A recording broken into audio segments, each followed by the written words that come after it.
Bien, pues muy buenas tardes. Faltan por aquí de incorporarse algunos otros compañeros, pero en atención a la puntualidad vamos a dar inicio de esta plática, la verdad muy interesante, muy polémica sobre todo un curso, todo un programa de detección de mentiras. Alguna vez, ya hace algunos años, platicando con Jesús, recuerdo que organizamos este programa hace algunos años y generó muchas expectativas porque finalmente en el ámbito de la detección de mentiras, pues es un factor fundamental para los perfiles criminológicos. Cómo poder determinar si una persona bajo los conocimientos empíricos, científicos y demás, corporales inclusive, se pueda determinar si una persona nos está diciendo la verdad o no. Y bueno, qué importante es esto, ¿no? Para toda la parte probatoria, para toda la parte pericial, algunos rasgos específicos que nos ayudan a entender la personalidad de aquellas personas quienes pudieran estar inmersas en esta situación. Y bueno, pues la idea es inclusive generar un programa específico. Ya nuestro invitado nos dirá un poco el contexto de qué temas tendríamos que abordar y pensar exclusivamente en un programa de detección de mentiras. O sea, realmente nos va a dejar un poquito con inquietudes, algunas ideas de un programa que inclusive ya Jesús lo tiene muy armado a nivel diplomado, de todo lo que podría ser específicamente en este contenido, que a mí se me hace, la verdad, muy interesante, muy importante. Me da mucho gusto, sobre todo, recibir a Jesús, a quien tengo el gusto de conocer hace varios años, y sobre todo por ser de los pocos expertos que hay en la materia. La verdad es que es una materia, repito, muy interesante, muy polémica, que nos ayuda no solamente en el ámbito profesional, sino también en el ámbito personal, ¿no? Nuestra vida personal, cuándo saber si efectivamente podemos tener, pues, elementos, insisto, para saber si alguna persona está o no diciendo mentiras. Un factor muy importante. Me permitiré leer algunos antecedentes curriculares de nuestro invitado de esta tarde. Jesús Sergio Díaz Almazán es abogado postulante y docente con líneas de acentuación en Derecho Constitucional y Amparo. Cuenta con estudios profesionales de Derecho por la Universidad Autónoma del Estado de México y el Colegio de Estudios Jurídicos de México. Es diplomado en Detección de Mentiras y Evaluación de la Verdad por No Verbal Consulting Group. Diseñó el grupo de capacitación denominado Detección de Mentiras en el ámbito jurídico, así como es dentro de la formación pionera y única en México, estudioso del comportamiento humano y sus implicaciones jurídicas. Ha impartido diversos seminarios, conferencias, talleres, cursos, en los cuales se puede destacar técnicas de la entrevista e interrogatorio, estrategias de comunicación en el juicio oral, detección de mentiras en el ámbito jurídico, análisis de microexpresiones faciales. Ha brindado formación y entrenamiento a licenciados y estudiantes en Derecho, Criminología, Medicina, Psicología, Pedagogía, Periodismo, peritos del sistema judicial y agentes ministeriales. Ha sido también invitado por la Universidad Anáhuac Querétaro, la Universidad del Valle de México, Universidad de Durango, Santander, Universidad Corregidora, el Instituto Cultural y Educativo de Investigación por la Paz, la Barra de Abogados Maestro Ignacio Burgor Huela del Distrito Judicial de Tula, el Liceo de Estudios Superiores, la Universidad Americana de Acapulco, Instituto de Formación e Investigaciones Jurídicas de Michoacán, entre otras más. En las ciudades de Hermosillo, Chihuahua, Pachuca, Tula, Tulancingo, Querétaro, Michoacán, etcétera.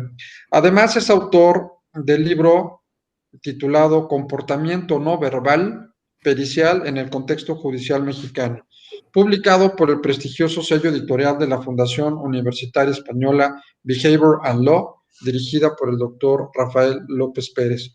Asimismo, es autor del artículo Comportamiento no verbal en el foro, el paradigma de la oralidad en juicio, del libro La argumentación y hermenéutica frente a la globalización de decisiones judiciales. que publicará el Colegio Internacional de Doctores y Científicos del Derecho. Asimismo, autor del protocolo de investigación en materia anticorrupción bajo el nuevo paradigma del Sistema Nacional Anticorrupción. Así es que, pues no me resta más que darle la más cordial bienvenida a nuestro invitado.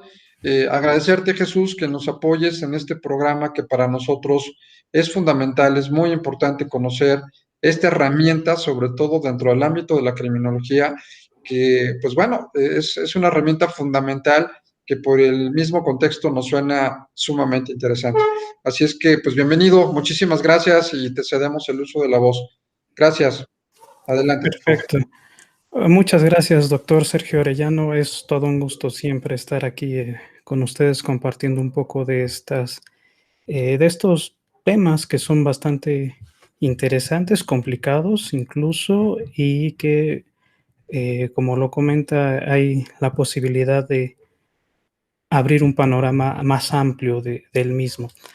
Como bien saben, la parte de detección de mentiras no es un tema nuevo, es un tema que ya ha tenido bastante investigación. De hecho, el ser humano desde que tiene uso de razón trata de identificar por qué es tan complicado el trato con otro ser humano, por qué las personas mienten y cuáles son las consecuencias de estas mentiras. De hecho, en gran parte de los códigos penales encontramos incluso delitos que están claramente identificados sobre ese tenor. Sin embargo, hemos encontrado que en la práctica es bastante difícil poder hacer efectivo ese, eh, esa captura del mentiroso, ¿saben? Aquí hay algo muy interesante. Tendemos a tener un sesgo en razón de tanto un sesgo de confirmación como un sesgo de veracidad. ¿Qué quiere decir esto? Dos frases muy simples y sencillas. Una, nos gusta que nos hablen de aquello que nosotros queremos, es decir, nos gusta que nos digan las cosas que queremos. Y dos, creemos que todas las personas son sinceras desde un inicio, es decir, no evaluamos la credibilidad de las personas que tenemos enfrente para ver si me está diciendo o no la mentira, sino simple y sencillamente se le otorga como esa parte del llamado beneficio de la duda y desde un inicio le damos esa entrada, ¿no? Entonces es complicadísimo el poder comunicarnos con los demás. Sería la parte fundamental de esta circunstancia. ¿Qué quiere decir?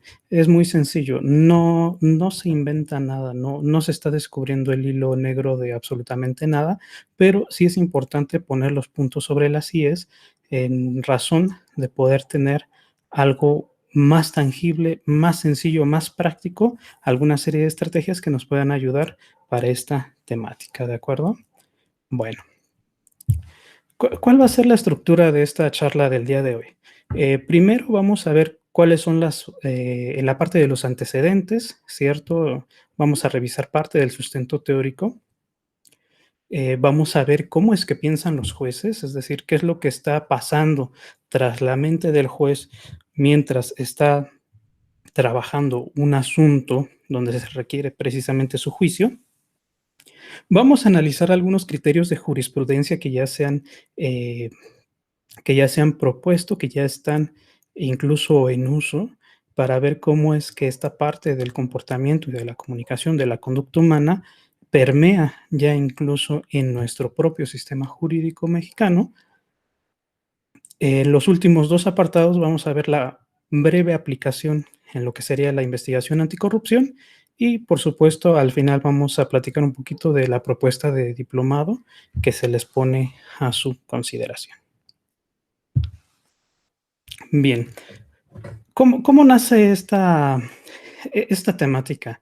Inicia como un proyecto de investigación que se lleva en la Facultad de Derecho de la Universidad Autónoma del Estado de México, en ese momento en el cual yo me encontraba como alumno del mismo, en el Centro de Investigación de Ciencias Jurídicas, Justicia Penal y Seguridad Pública, en el cual nosotros proponemos identificar qué elementos son necesarios para poder saber qué es lo que sucede con las mentiras y cómo poder detectarlas. Sobre todo porque es un proyecto que nació desde la parte de inversión de Comesit. Entonces necesitábamos un proyecto de carácter tecnológico. Aquí lo que se pretendió fue la utilización de una videocámara para efecto de ubicar en tiempo real el comportamiento de las personas y con ello dar los elementos para el análisis. Eventualmente ese proyecto se le dio continuación y bueno, lo que culminamos pues es lo que hoy les estoy presentando. Ahora bien, la parte principal era, bueno, ¿qué es lo que tenemos que identificar? ¿Qué es lo que tenemos que estudiar? Por supuesto que es la conducta humana, pero la conducta humana es bastante complicada. Los seres humanos somos complicados. Al realizar una serie de estudios nos hemos dado cuenta que podemos identificar varios aspectos de la conducta. Es decir, hay aspectos que son de carácter personal, como lo pueden ser los rasgos, los hábitos, los conocimientos, los roles sociales, por ejemplo, los estados afectivos o de motivación. ¿Cierto? No es lo mismo el comportamiento, o en este caso la conducta de una persona que se encuentra, por ejemplo, enferma, a una persona que se encuentra en un estado de salud normal, ¿cierto? El rol social también implica mucho, al igual que los hábitos y los rasgos. También tenemos claves situacionales, es decir, con qué personas o qué tipo de interacciones se está realizando, qué objetos, eventos o actividades están alrededor, esta parte contextual, ¿cierto? En qué lugares y qué configuración tienen estos lugares. Ustedes sabrán que no es lo mismo, y de hecho la pandemia nos ha traído esa experiencia, el salón de clases, por ejemplo, el salón de conferencias, a este entorno virtual, donde la parte de los espacios cambió diametralmente y nos hemos perdido un poquito en esta circunstancia de identificar espacios entre personas y entre el público y el presentador. Entonces, viene siendo muy importante estas claves situacionales para la identificación de la conducta. Por supuesto que también intervienen elementos como la percepción, la forma en la que nosotros filtramos la información, cómo es que creamos un significado sobre lo que nosotros estamos observando, lo que estamos sintiendo a partir de nuestros sentidos y cómo es que realizamos esa interpretación. Fíjense, son varios elementos los que intervienen en la conducta. Pero ahora bien, ¿cómo es que se expresa esa conducta? Pues es lo que conocemos como comportamiento. En este comportamiento lo podemos dividir en al menos tres grandes apartados, que es la parte verbal o lingüística, la parte gráfica, es decir, la escritura, y la parte no verbal, ¿cierto? Expresiones faciales, gestos, proxémica, apariencia oculésica, entre otros tantos. Es importante identificar que con el comportamiento se ha podido trazar una perfilación indirecta de la personalidad o un perfil de carácter criminal, ¿cierto? Esta parte del criminal profiling es bastante curioso. ¿Por qué? Porque el ser humano trata de predecir conductas futuras, modificarlas o, en su caso, esclarecer hechos pasados. Y si se dan cuenta, toda la parte de lo que es ciencias de carácter social, humana, trata exactamente de esos tres puntos. Tratar de predecir la conducta, modificarla o en su caso esclarecer qué fue lo que pasó en un tiempo pasado. En derecho, por ejemplo, también es bastante necesario realizarlo, sobre todo en la parte de la eh, planificación y el mapeo de las leyes. Y en el caso de criminología, pues bueno, ¿qué les digo? Es más que claro que estos son algunos de los puntos que trata la carrera completa. Bien, ¿cuál es el sustento teórico?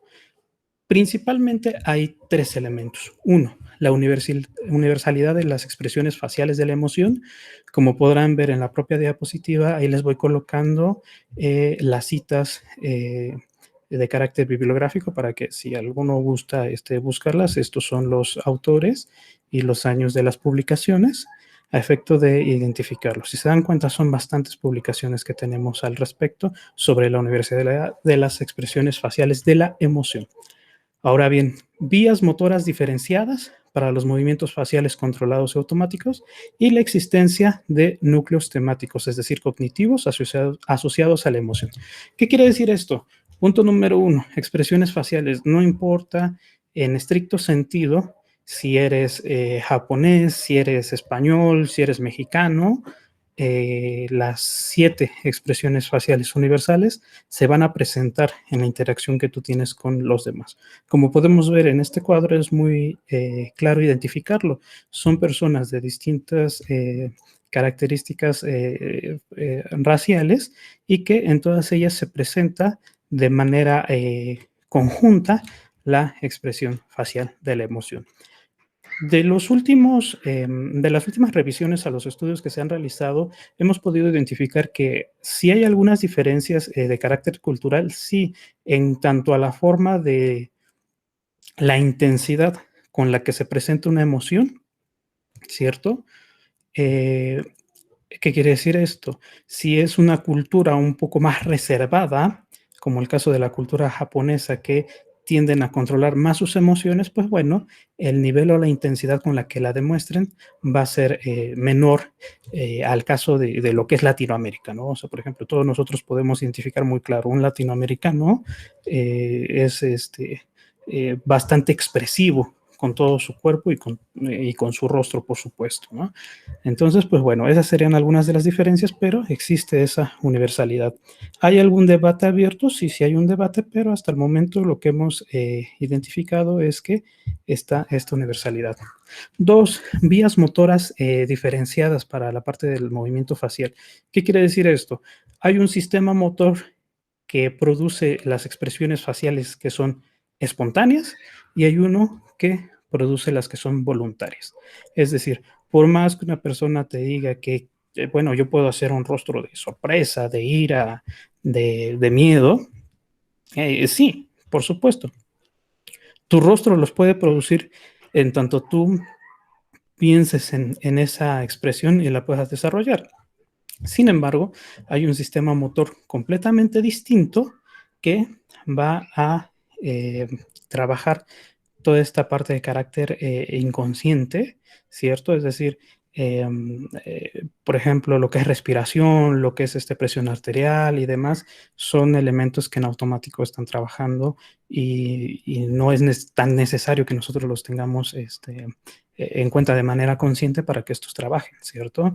Entonces, tan simple y tan sencillo como un sistema motor, por ejemplo, piramidal cortical, al igual que un extrapiramidal subcortical, uno y otro necesita la acción de una neurona, de una motoneurona, por ejemplo, y otro necesita la acción de 2 motoneuronas, ¿no? O sea, es un, vamos a ponerlo en palabras simples y burdas, es un cableado completamente distinto y diferente el que se utiliza, es un sistema motor diferente y por tanto, por más que la persona diga que él quiere controlar sus expresiones faciales, va a ser completamente imposible que lo haga al 100%.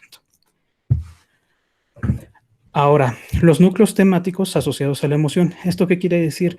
Nosotros imprimimos una interpretación a lo que estamos observando, ¿cierto? Por ejemplo, aquí podemos identificar que una persona que está triste, ¿es por qué? Porque hay una pérdida irrevocable sobre algo, esa pérdida puede ser una persona, una cosa, ¿cierto? Incluso puede ser una pérdida real o imaginada, es algo muy curioso. El pensar que vas a perder a una persona o que vas a perder a algo, en ese momento te puede producir la tristeza, ¿cierto? Y estos son elementos en los cuales estamos de acuerdo sobre qué significa cada cosa.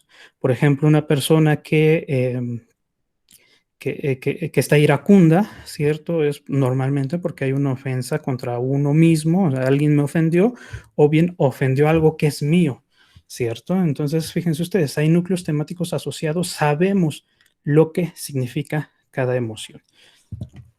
Por ejemplo, aquí podemos ver la imagen de una persona y que es una imagen, por ejemplo, muy acorde a lo que está sucediendo actualmente en el mundo sobre la problemática que viene a ser el estar encerrados, el estar en un constante estado de alerta y demás.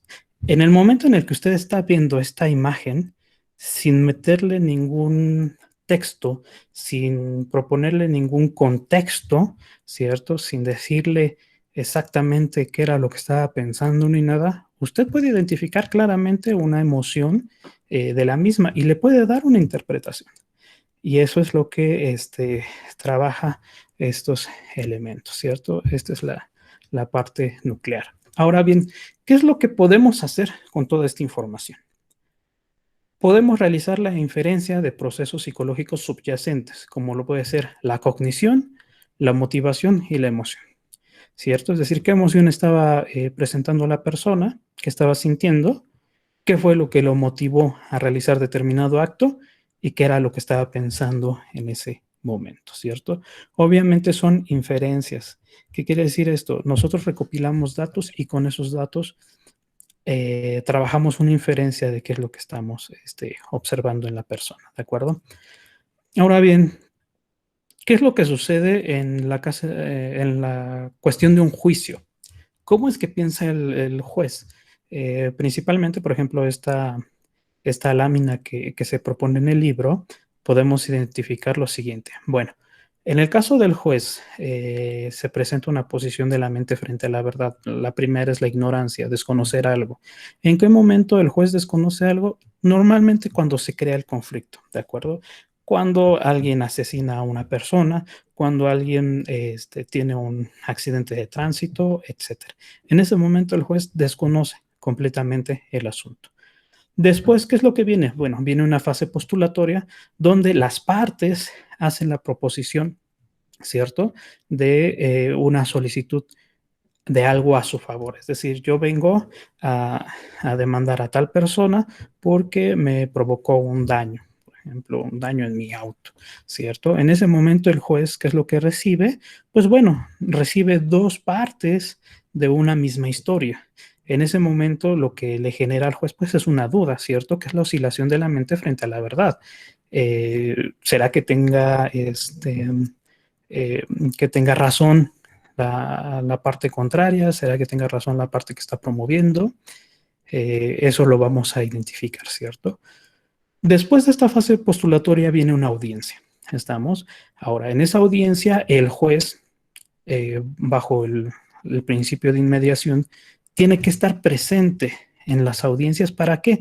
Para que por medio de sus sentidos pueda asimilar ese conocimiento de las probanzas que le están ofertando.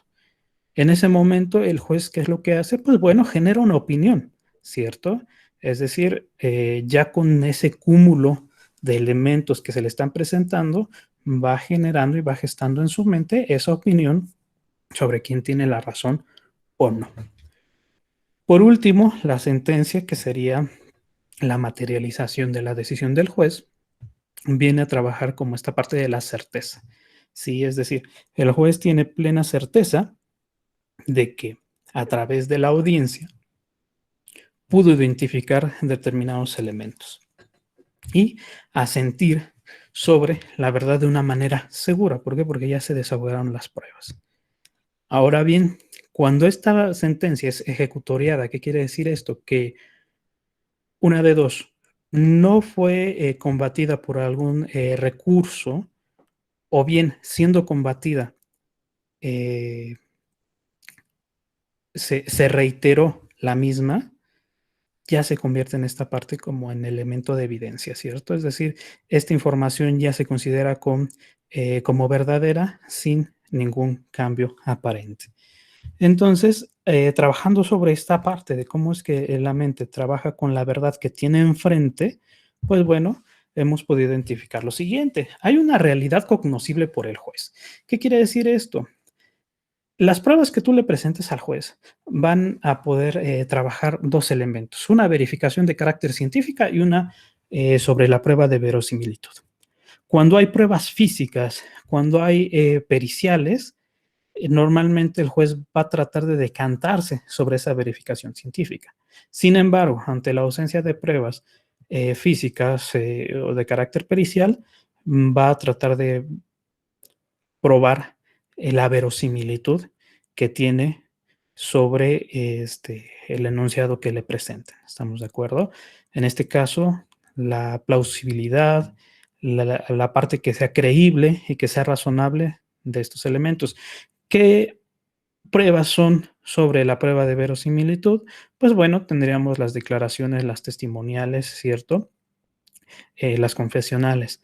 Y aquí es donde viene toda la parte de, bueno, vamos a tratar de identificar que lo que me está contando esta persona sea real, sea verdad, tenga esta posibilidad de yo asentir de manera clara sobre un determinado acto que se está poniendo a mi juicio.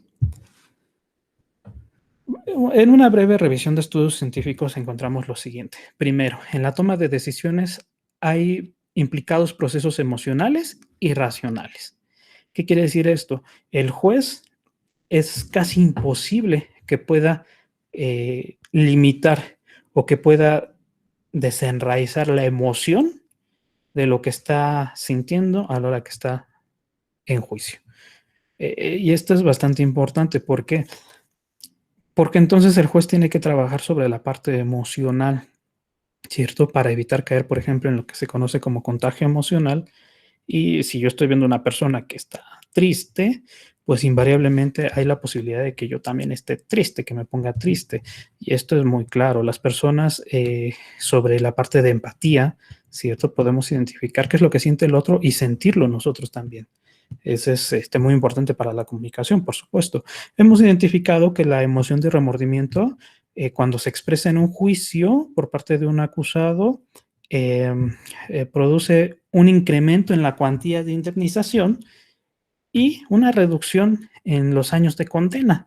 Es decir, si la persona hizo algo malo y se muestra con remordimiento, arrepentido, eh, tendemos a decir, bueno, pues igual y no lo quiso hacer y vamos a reducirle los años de condena. Fíjense qué interesante y es estadístico esta circunstancia.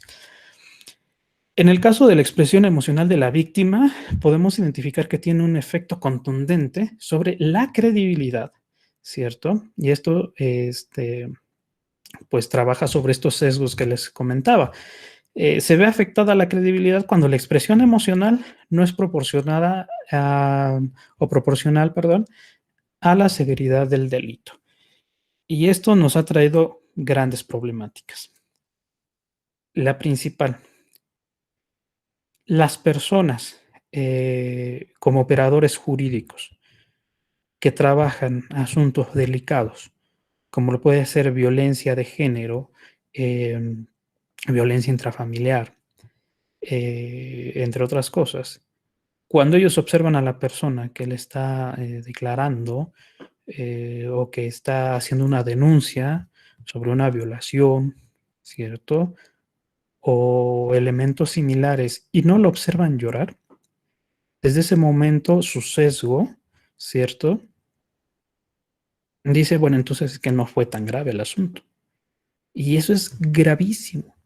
Es gravísimo porque entonces la persona está pensando y está evaluando a la persona que tiene enfrente de ella y desde ese momento corta de manera muy clara la posibilidad de que la víctima no solo pueda expresarse, sino que pueda lograr obtener un resarcimiento sobre esa afectación a la persona que se ha tenido, ¿cierto? Sin embargo, esto es bastante real y habría que trabajarlo también. Hay una expectativa estereotipada, está muy claro, sobre cuál es la reacción normal de una víctima sobre un delito concreto. Era lo que yo les comentaba. Si la persona ve que, que el chico o la chica no llora, entonces cree que no está diciendo la verdad. Gravísimo. Por eso es tan importante que este tipo de temáticas se se trabajen también con estos operadores jurídicos, que se trabajen con los jueces, que se trabajen con los ministerios públicos. ¿Para qué? Para que ellos tengan elementos que puedan hacer más objetiva su visión de lo que se les está presentando enfrente de ellos.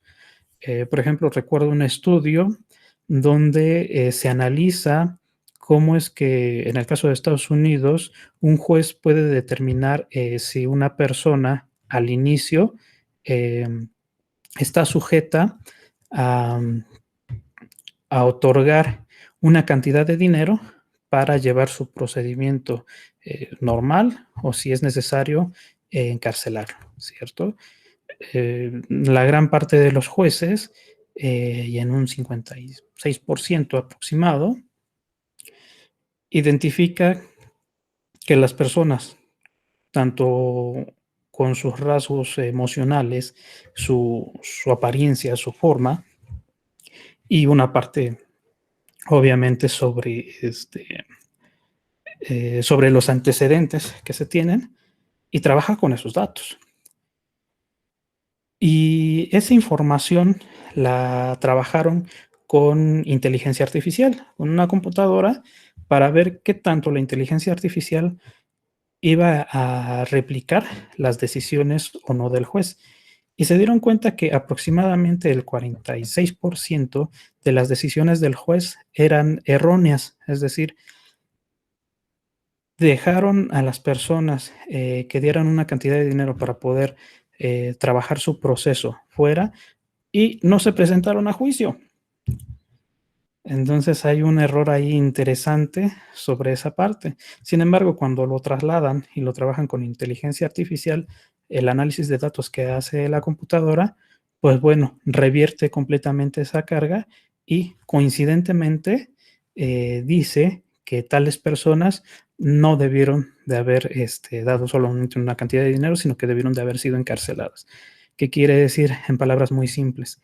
El juez está siendo afectado por la información que tiene de la persona enfrente sobre su juicio, ¿cierto? Entonces, si la persona se ve más bonachona, si se ve como que no hay mucha peligrosidad en él, pues bueno, hay posibilidades de que se presente a juicio. Y esto está bien interesante porque incluso actualmente tenemos una serie de evaluaciones para poder identificar si una persona merece o no una, una posibilidad de esas características. Entonces, fíjense cómo esta parte de las reacciones de las personas intervienen directamente en lo que están pensando los jueces. Y no es que los jueces no hayan estudiado, no es que los jueces no sepan, se dejan contagiar emocionalmente. Bueno. Fíjense bien, la sonrisa de una mujer como testigo beneficia la credibilidad frente a un jurado, pero no es así en el caso de que el testigo sea un hombre. Qué curioso, ¿no? Es decir, si una mujer sonríe, tendemos a tratar este sesgo de confirmación y de veracidad, le creemos. Sin embargo, cuando el hombre sonríe, pues no le creemos en ese tenor. ¿Por qué creen ustedes que sucede esto? Pues precisamente por el convencionalismo social.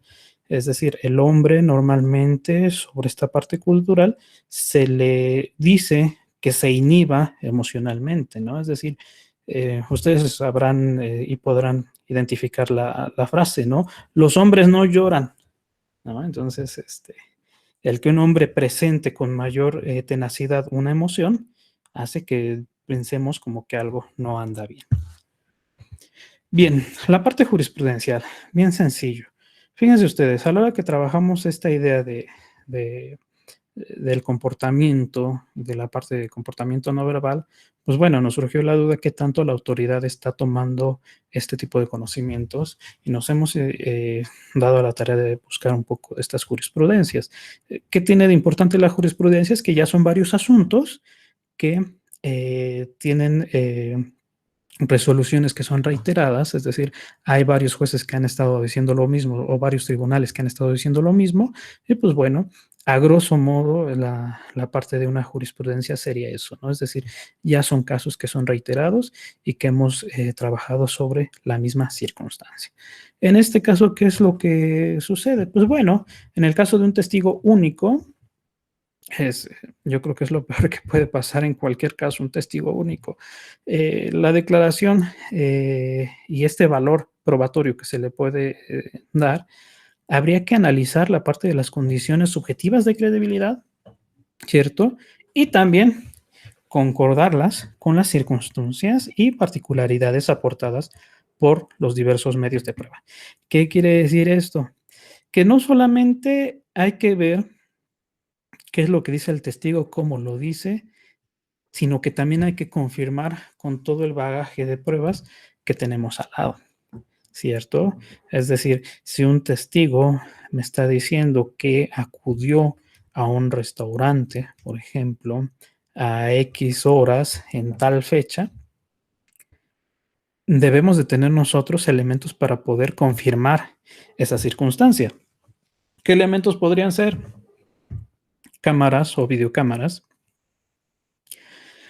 vouchers, por ejemplo, sí, pago con tarjeta, eh, testimonios adicionales, pero en este caso, bueno, es el testigo único. Eh, este, otros elementos, el seguimiento en GPS, por ejemplo, lo que es la ubicación en tiempo real, entre otros elementos. ¿Para qué? Para darle mayor valor probatorio precisamente a este testimonio. Fíjense qué interesante, ¿no? Cuando está muy complicado que eso llegue a suceder. Ahora bien, el derecho del inculpado a no declarar en la etapa de averiguación previa, y fíjense muy bien lo que dice, si se le obliga, ¿cierto? En esta parte donde está estrictamente prohibido obligar a que declare en su contra, pues bueno, si la persona ejerce su derecho a no declarar, debe entenderse precisamente que cualquier elemento adicional, como cualquier expresión verbal o no verbal, puede tratarse sobre una especie de coacción. Es bien simple, en palabras simples. Si una persona no te dice nada, pero tú lo observas y está intranquilo, está nervioso, está tratando de ver qué es lo que sucede con su persona, eso no quiere decir que sea culpable. Y aquí tenemos otro problema. Nuestros ministerios públicos, pues ya tienen también ese otro sesgo de confirmación. Si la mayor parte de personas con las que estás trabajando normalmente llegan a mentirte, entonces tú por experiencia dices, todos mienten. ¿Estamos? Y cuando yo llevo un asunto como Ministerio Público y logro ganar identificando que la persona mintió, eso confirma mi sesgo y digo, efectivamente, todos mienten. Y entonces, lógicamente, cuando una persona que es veraz llega a mí, de inicio yo ya tengo un juicio. Estoy diciendo todos mienten, ¿cierto? Entonces, fíjense qué interesante es tratar de acabar con todos estos sesgos de confirmación. ¿Dónde cabe también esta parte de la expresión no verbal? Pues precisamente en el testimonio de los menores de edad. Es imprescindible que el juez conozca, en este caso lo que se da es a través de personas capacitadas para el trato con menores, para facilitar la comunicación de carácter efectivo. Y en esto se incluye la parte de la expresión no verbal. La pregunta es, ¿cuánto saben nuestros jueces sobre comportamiento no verbal? Porque una cosa está bien clara, o sea, de los años que tengo como postulante y de la serie de periciales que he revisado en materia de psicología, pues el psicólogo te expresa en su dictamen que la persona presentó, por ejemplo, una emoción de miedo al tratar determinado tema. Sí, pero ¿quién me dice que el psicólogo vio realmente eso? O yo como juez, ¿cómo puedo trabajar y cómo puedo valorar esa prueba si desconozco completamente la parte de las emociones? Entonces son temas a revisar. ¿Qué pasa en España? En España, y si se dan cuenta, son jurisprudencias de reciente creación, 2, 3 años a lo mucho. Eh, nos dice lo siguiente: hay una valoración de la declaración de la víctima y estos criterios de carácter orientativo, ¿cierto? Es decir, no solamente tenemos que identificar la parte lingüística, que es muy importante, sino también la claridad expositiva y este lenguaje de convicción, ¿cierto? Que nos da la persona. Es decir, hay que hacer un análisis integral. Lo que les comentaba, ¿cierto? El principio de inmediación como herramienta metodológica para la formación de la prueba. Ya lo habíamos platicado. Deben ser presenciados sin mediaciones o intermediarios por el juez en audiencia. ¿Para qué? Para que se constaten esos elementos que acompañan las palabras, ¿cierto? Los movimientos, el volumen, la cadencia de la voz, las pausas, las miradas, las muecas y demás, para que el juez pueda formarse una imagen más clara de lo que está sucediendo. Y viendo, por ejemplo, la ejecutoria de este amparo, ¿cierto? En revisión, pues podemos identificar eso. Permite formarse una imagen completa respecto de este principio, analizando todo completo y no solamente lo que podemos identificar. Esta es una de las grandes bondades que nos ha traído el sistema jurídico mexicano al implementar el juicio oral. Por supuesto que sí. ¿Por qué? Porque antes el juez no estaba al pendiente de del desarrollo de las probanzas, ¿no? Normalmente estaría aquí, pues, su secretario, ¿cierto? Este secretario proyectista que trabaja en una resolución u otros operadores jurídicos. Y aquí de lo que se trata, pues es el juez. El juez es el que está analizando las pruebas, el juez es el que va a decidir. ¿Qué aplicaciones puede tener todo este conocimiento? Pues bueno, en el caso de derecho civil, custodia de menores, divorcios, modificación de medidas. En el caso penal, pues bueno, abuso, agresión sexual, violencia de género o intrafamiliar, denuncias falsas, simulación. En el caso laboral, pues bueno, la parte de incapacidades, absentismo, moving y, por supuesto, en la investigación anticorrupción.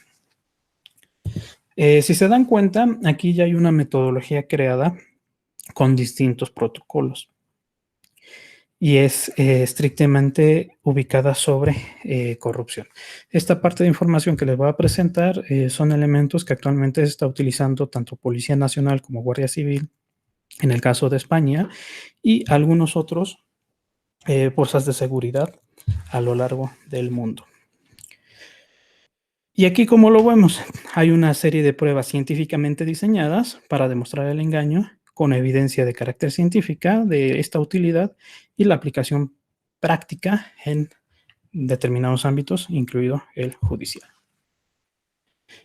¿Cuál es este protocolo? Pues bueno, no solamente es un protocolo, sí es un metaprotocolo, son varios protocolos los que se utilizan para un sistema de análisis de validez en la evaluación. Hay una fórmula muy sencilla.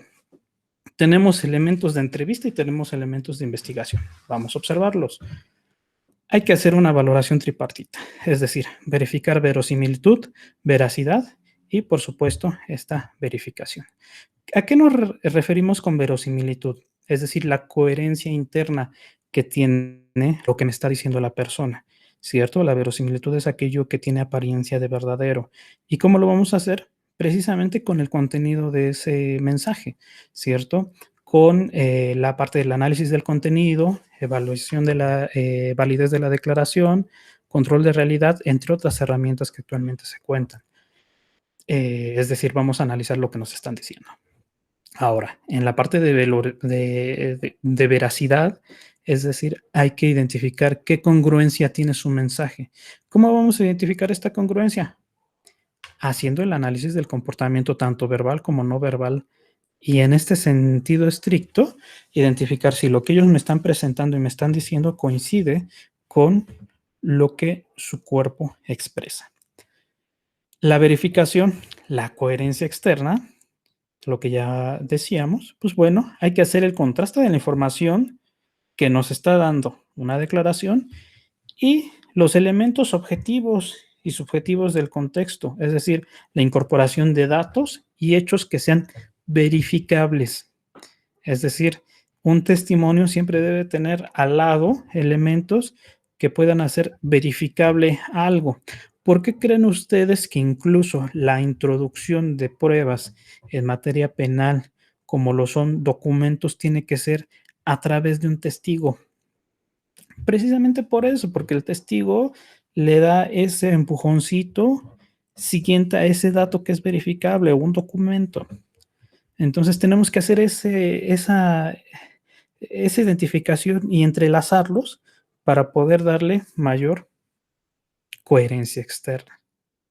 Sin embargo, si tenemos un testimonio que no es posible incorporarlo con datos y hechos verificables, pues bueno, esa coherencia externa se va perdiendo. Que no quiere decir que esté mintiendo, ¿eh? Fíjense muy bien, no quiere decir que esté mintiendo, pero sí hace que la evaluación sea más complicada. ¿Qué es lo que pasa cuando esto sucede? Cuando yo no tengo datos verificables, tengo que trabajar nuevas líneas de investigación para encontrar datos verificables. Y por último, pues bueno, hay que hacer una valoración con los elementos psicológicos del sujeto. En este caso, por ejemplo, tenemos el uso estratégico de la evidencia, que es una técnica muy clara, que parece que en México la utilizamos al revés. ¿Qué es lo que sucede? Normalmente en México, el entrevistador, pues bueno, le muestra la evidencia al principio de la entrevista. ¿Y qué es lo que hace el culpable? Pues bueno, inventa una historia. ¿Qué pasa en México? Bien claro. Yo ya sé que tú fuiste, ¿eh? Así que dime qué pasó, ¿no? Por ejemplo, hay un video muy claro de una investigación que es filtrado, donde, pues bueno, lo primero que le dice la persona que está trabajando la entrevista es, pues cualquier mentira, y se acaba todo y básicamente te vamos a torturar, ¿no? Entonces, tenemos muchos problemas en el carácter de investigación en México, sobre todo con elementos de carácter policial. ¿Por qué? Porque desconocen gran parte de estas estrategias o bien utilizan otras tantas que son de carácter coactivo. En general, en detección o evaluación de la veracidad, detección de mentiras, evaluación de la veracidad, se prefiere que el sujeto nos arroje información para poder estar concatenándola e identificando qué tan coherente es. Sin embargo, la parte coactiva, el hacerlo sufrir, hace que tengamos falsos positivos, es decir, que tengamos personas que confiesen que hicieron algo cuando realmente lo único que están queriendo hacer es que lo dejen de molestar, ¿no? Esta estrategia, ¿qué es lo que nos dice? Primero, que el entrevistador oculte la evidencia hasta el final, ¿cierto? Y que el culpable, pues bueno, nos diga lo que piense sobre determinada cosa. Es decir, es bien simple. Vamos a tratar un asunto sobre qué es lo que pasó ayer. O sea, ¿qué comiste ayer? No le voy a decir que yo ya sé qué comió porque lo estuve viendo con una cámara que lo está grabando. Voy a dejar que me cuente qué es lo que pasó, para qué. Entonces, ahora sí, tú me dijiste que habías, no sé, comido vegetales. ¿Y qué crees? Yo tengo aquí una grabación donde no estás comiendo vegetales, estás comiendo carne, ¿no? Por ejemplo. Entonces, ahí el mentiroso ya no va a crear una historia que encaje con lo que yo le presenté. ¿Por qué? Porque si yo le digo, yo ya vi que estuviste comiendo carne, él me va a inventar una excusa para eso, o me va a inventar una historia diferente. Yo siempre cuando trabajo estos temas les digo, a ver, si lo que tú estás escuchando parece ilusión, parece magia, pues eso, es magia, es ilusión, te lo están inventando. También hay que darle esta parte de del carácter intuitivo de las cosas. Insisto, no es que estemos descubriendo el hilo negro, pero si te están hablando de magia, es magia, punto. No trates de elevar tu sesgo de confirmación para decir, ah, sí, sí, me dijo lo que yo quería escuchar, ¿no? El enfoque cognitivo, por ejemplo, en entrevista de investigación, pues bueno, hace preguntas inesperadas. El mentiroso, ¿qué es lo que hace? Cuando se ve acorralado, cuando sabe que le van a preguntar, porque normalmente sabes que te van a preguntar, es muy poco, suele pasar muy poco que te lleguen a hacer entrevistas sin que tú lo sepas. El mentiroso empieza a crear una verdad en su mente y la va trabajando y va dando una declaración en su propia mente y me van a preguntar esto y si me preguntan esto voy a contestar que sí o voy a contestar que no, etcétera. Pues bueno, hay que crear preguntas inesperadas, preguntas que nadie sepa que yo se las voy a preguntar. Es decir, si yo les pregunto a ustedes sobre qué fue algo bien sencillo, 14 de febrero, gran parte de las personas que se encuentran en pareja llegaron a salir en una cena, en una comida y acudieron a un restaurante. Bueno, ¿ustedes creen que la persona va a esperar que yo le pregunte el género de la persona que los atendió, por ejemplo? O sea, si el mesero, ahora si era mesero o era mesera, no se lo va a esperar, ¿cierto? Tampoco se va a esperar que yo lo ponga a dibujar cuál era la disposición de las mesas y en su caso, en dónde se encontraba el baño, es decir, que me haga un plano de cómo estaban las cosas. No se lo va a esperar.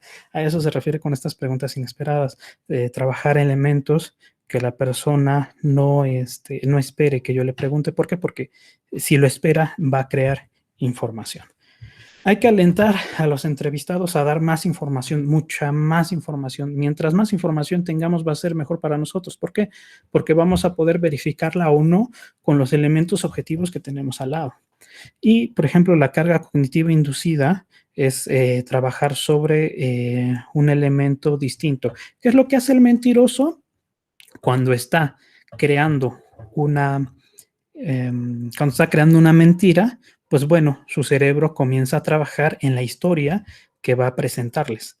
Entonces, si yo reduzco ese umbral y le impongo una carga cognitiva adicional, pues va a ser más difícil que el mentiroso piense en lo que está diciendo y creando la información y en lo que yo le estoy poniendo a hacer.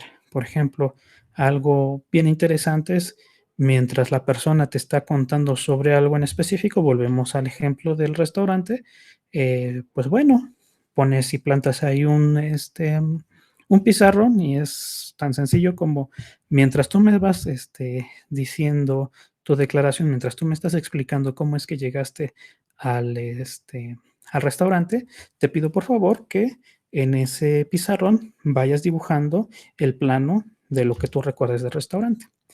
Entonces, entre que la persona está pensando en cómo dibujar y está tratando de recordar si es que estuvo o no esa serie de disposición de mesas, que si estaba el baño aquí a la izquierda o estaba a la derecha, etcétera, y la información que está creando o inventando se le va a complicar. Y eso va a ser muy claro y evidente.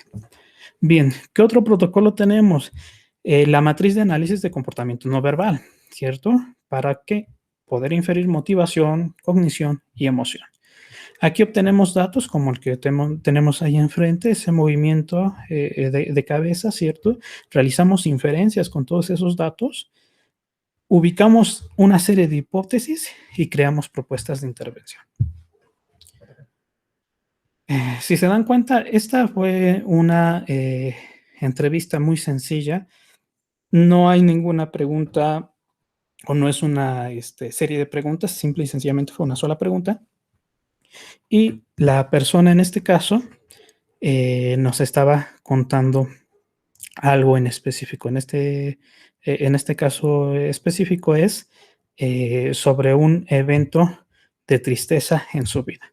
Y si se dan cuenta, la persona no es que pueda controlar de manera muy voluntaria todos los movimientos que tiene. Y es muy claro identificarlo sobre una videograbación. Eso es básico.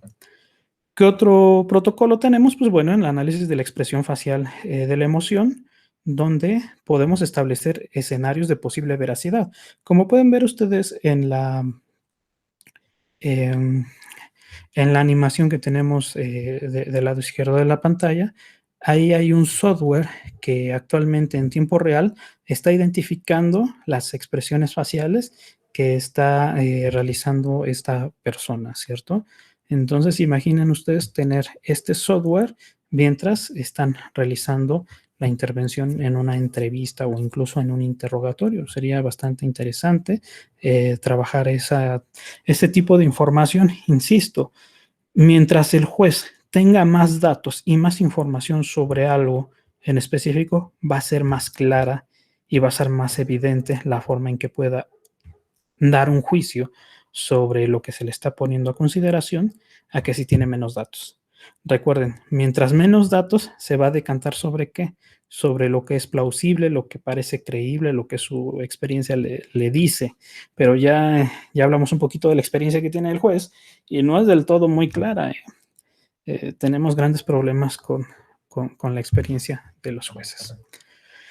Otro protocolo, pues bueno, el protocolo de perfilación indirecta de la personalidad, pues en este caso, pues bueno, tenemos distintos, por ejemplo, el protocolo de los 5 grandes, ¿no? Eh, eh, hablar de personalidades, híjole, gigantesco.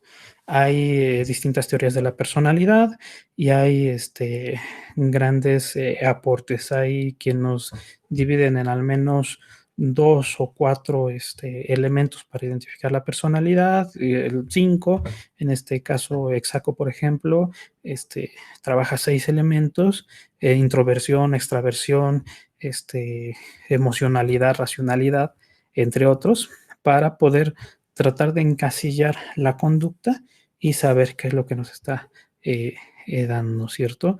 ¿Por qué es importante? Algo bien simple. Necesitas saber con quién estás hablando. Pero tenemos un problema, ¿eh? En psicología nos pueden decir muy claros, pues bueno, te hago un test, te pongo a contestar ahí, y hago la evaluación de ese test y puedo aproximar la personalidad.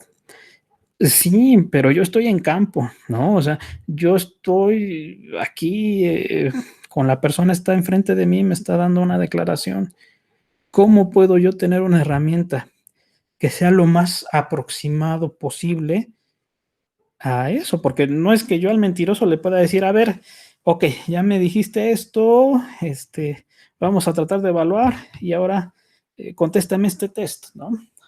No es así, en campo no es así.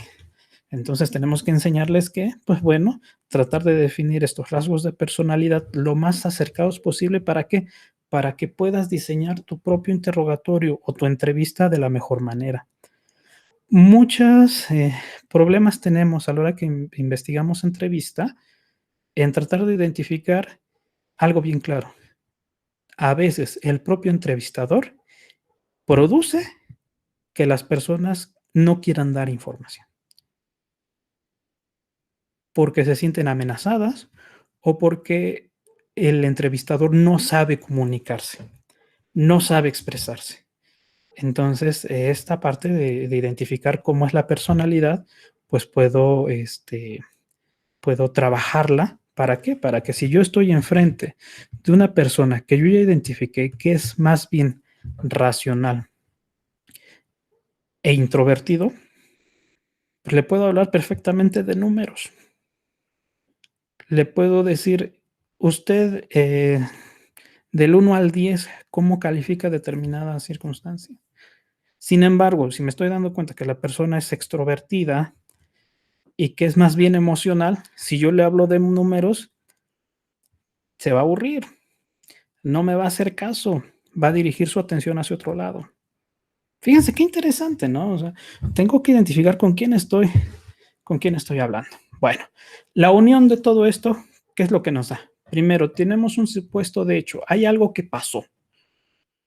Tenemos que hacer un estudio de qué, del contexto, para poder hacer una verificación, poder falsear o verificar lo que ese hecho que me están narrando, si es real o no es real.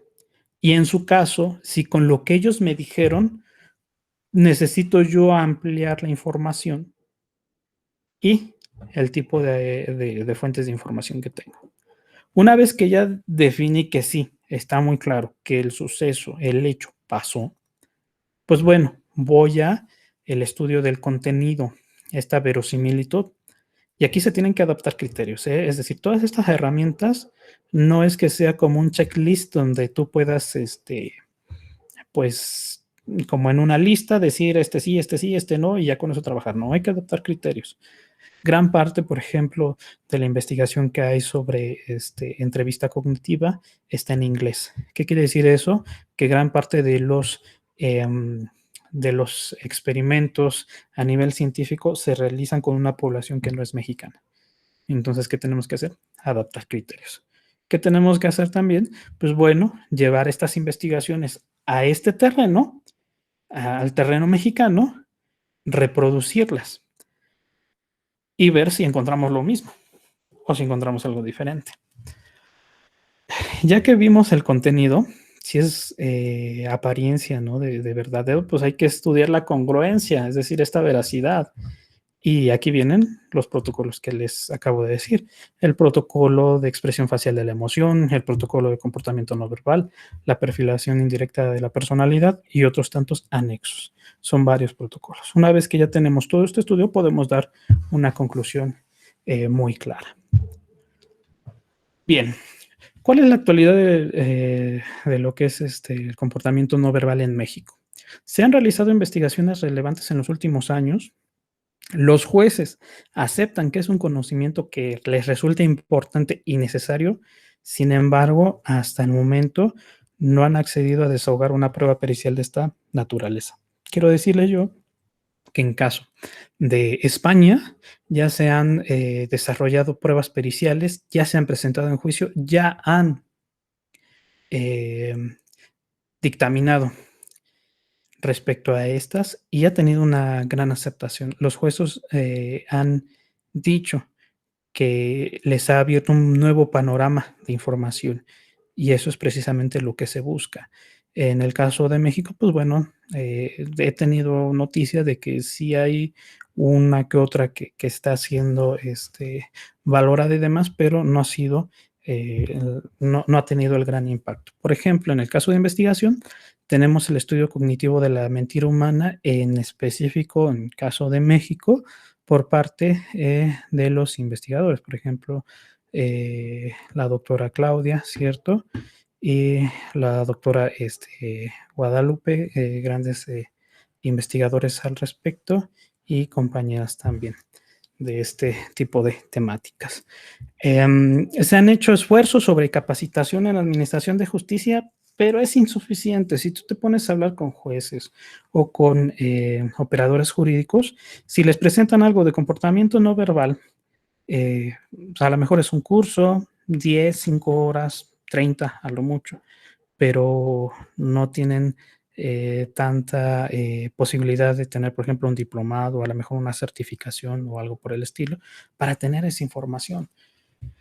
Y eso es realmente, realmente triste. O la otra, la información que les presentan es completamente errónea. Por ejemplo, llega a haber la idea de que si una persona está cerrada de brazos, ¿no? Que está así, lo clásico que decían es que esa persona está cerrada a la información, no te quiere dar información y no te va a dar información, cuando no es así. Cuando el que una persona cruce los brazos, puede identificar a lo mejor que necesita estar cómodo únicamente o que está haciendo frío, ¿no? Y que se está tratando de cubrir para tener más calor, entre otras cosas. Entonces también está girando información que no es real o que alguien se la inventó y demás, ¿no? Por eso la importancia de que cuando usted está observando una presentación de alguien que le está hablando, pues que venga la parte bibliográfica, que nos diga de dónde lo sacó, por qué dice que hay vías motoras diferenciadas, quién dijo eso, cómo está la investigación al respecto. Huyan de las presentaciones que no tienen, que no tienen fuentes bibliográficas. Recomendación. Bueno, las fuerzas de policía utilizan el conocimiento en sus actividades de investigación. Sí, eso está claro. He visto gran parte de esto. Fíjense ustedes, actualmente, por ejemplo, el Poder Judicial en el estado de Aguascalientes, en 2019, hace no mucho, tenemos identificada que una persona que es perito en grafología, kinésica forense, detección de mentiras, lenguaje corporal y microexpresiones. ¿Qué quiere decir? Que hay un estado que ya ha puesto sobre su lista de peritos a alguien con conocimientos de esta naturaleza. ¿Eso es bueno? Sí, sí es bueno porque permite el desarrollo. Aquí está lo otro que les comentaba. Por ejemplo, hay un taller básico de lenguaje corporal en el caso de la Facultad de Derecho de la UNAM, pero son 10 sesiones sabatinas de 2 horas, es decir, son 20 horas. En 20 horas no abarcas mucho y a lo mejor pasas una embarrada de todo lo que les platiqué, ¿no? Es como si yo les dijera que con estas 2 horas que les acabo, o que estamos trabajando, ya con eso son expertos, ¿no? En detección de mentiras. No, no, no es así. A ver, continuemos. Por ejemplo, vean cómo ha permeado y ha tratado de meterse la información de esta temática, incluso en un manual de organización y procedimientos, ¿cierto? Se le pide al que va a trabajar como director de periciales estudios de la especialidad en lenguaje corporal. Fíjense qué interesante. La pregunta es, ¿y dónde lo va a estudiar? ¿Cierto? ¿Cómo sabemos que quien lo está capacitando es realmente alguien conocedor y no le está dando información falsa? Pues bueno, para eso está pues las aproximaciones que estamos realizando, en este caso su servidor, pues bueno, trata de hacer la aproximación con este libro, del cual propongo todo, todo este conocimiento, toda esta síntesis. ¿Para qué? Para que, insisto, pongamos los puntos sobre las IES. Digamos que sí es real, qué tiene respaldo científico y qué cosas no lo tienen. Sí, porque si nos vamos, por ejemplo, con elementos de lectura de rostro y esta parte de frenología, donde si tiene la nariz más puntiaguda, si está, tiene una, si tiene una frente amplia, ¿no? Pues ya es un violador, no, o sea, ese tipo de información hace mucho tiempo que fue superada y que actualmente hay, por ejemplo, todos aquellos que tengan a bien esa información, les quiero decir que hace no mucho hay al menos 2 estudios que hacen un metaanálisis. ¿Qué es un metaanálisis? Es bien sencillo. Cuando yo encuentro estudios sobre un determinado tema y hago estudio sobre esos estudios, es decir, hay 50 estudios sobre la mentira que me indican que las claves no verbales no me identifican claramente si alguien miente o no. Eso está muy claro. Sí, perfectamente claro. Pero esos 50 estudios también me dicen que no puedo dejar de observar la parte del comportamiento no verbal para hacer la evaluación. Es decir, yo estoy viendo a la persona. No puedo nada más quitar esa información. Tengo que evaluarla, tengo que hacer esa evaluación de carácter integral. Eso es un metaanálisis. Cuando ya varias personas y varios estudios dijeron algo sobre determinado tema y yo hago ese estudio sobre todo lo que ya se ha dicho. Hay varios metaanálisis sobre, de manera tanto antropológica, como médica y demás, de la distancia del rostro y, y de los ojos, ¿cierto? De la frente y demás, y que no tiene absolutamente nada que ver con la personalidad ni con el comportamiento de un humano, si es de, de, de, de frente ancha, si tiene los ojos grandes, chiquitos y demás. No, ya hay bastante información de carácter científica que han refutado esa información. Así que, insisto, aguas con la información que les presentan. En este libro se presentan las bases para una introducción y, por supuesto, aceptación de la prueba pericial. Aquí yo les planteo el cómo hacer la introducción y que si hay esa posibilidad de que se desarrolle. Es pionero, obviamente, porque no existe precedente alguno en México. Se encuentra un estudio del marco legal y de las pruebas periciales y la actividad, por supuesto, en juicio. Se hace un marco conceptual y hay una metodología de la investigación. ¿Por qué es importante un marco conceptual? Porque, insisto, hay que sistematizar este conocimiento. En este libro, por supuesto, por ejemplo, yo les planteo conceptos para poder identificar y trabajar sobre un marco lógico y crítico de la ciencia. ¿Estamos de acuerdo? También les presento aquí un modelo de dictamen, es decir, cómo se hace, que es lo más importante. O sea, de todo este conocimiento, bueno, sí, está muy padre, ya me dijiste que pues, no le tengo que presentar la información directamente a la persona, sino lo tengo que guardar para poder en un futuro contrarrestar o enlazar esa información y poder decir, me estás mintiendo, está muy claro, ok, perfecto, ¿y ahora cómo lo hago? Bueno, aquí en este libro presentamos el modelo de dictamen y un ejercicio que hace esta ejemplificación de la aplicación. Y por último, se señala el perfil profesional con el que se debe contar el perito especialista. Con esto tratamos de establecer estos puntos y comas sobre las IES.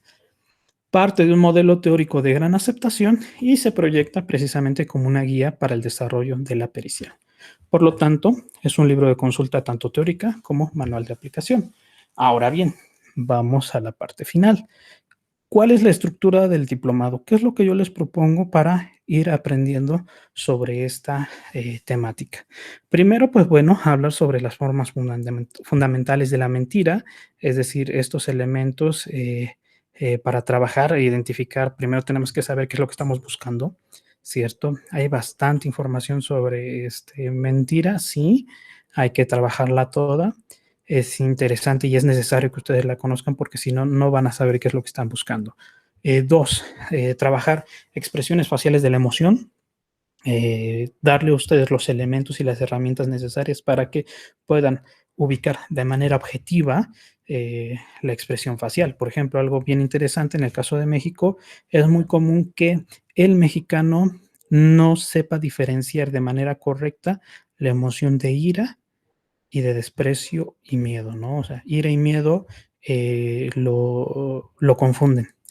¿Y qué creen? El mexicano tiende a identificar de manera más rápida, en contravención a esta aclaración que les acabo de decir, la ira. Y uno se preguntará, ¿por qué el mexicano identifica de manera más clara la ira? Por la información contextual. Está muy claro que el mexicano vive en un país donde es complicado vivir, ¿no? O sea, es complicado porque estás al acecho de diferentes personas. Es muy claro que los policías a veces en lugar de cuidarte son los que te andan robando el dinero, los primeros que te andan poniendo en peligro, ¿no? Y cosas de ese estilo. Entonces, imagínense, en el caso de México, es más fácil que el mexicano pueda reconocer la ira que otra emoción. Bastante, bastante interesante. Otra temática, pues bueno, sería trabajar la parte de comportamiento no verbal, identificar, ahora sí, de manera muy clara, qué es lo que significa determinado movimiento. Ojo, de una vez les advierto, les doy un avance de esta información. Un movimiento corporal en específico no tiene una sola interpretación, ¿eh? Tiene varias. Lo que va a hacer la diferencia en realizar una hipótesis sobre el mismo es la información contextual. Es decir, si ustedes ahorita me están viendo en cámara y ven que yo hago este movimiento de mano o que me rasco aquí el ojo, ¿no? El párpado, me rasco el ojo, qué raro se escuchó eso.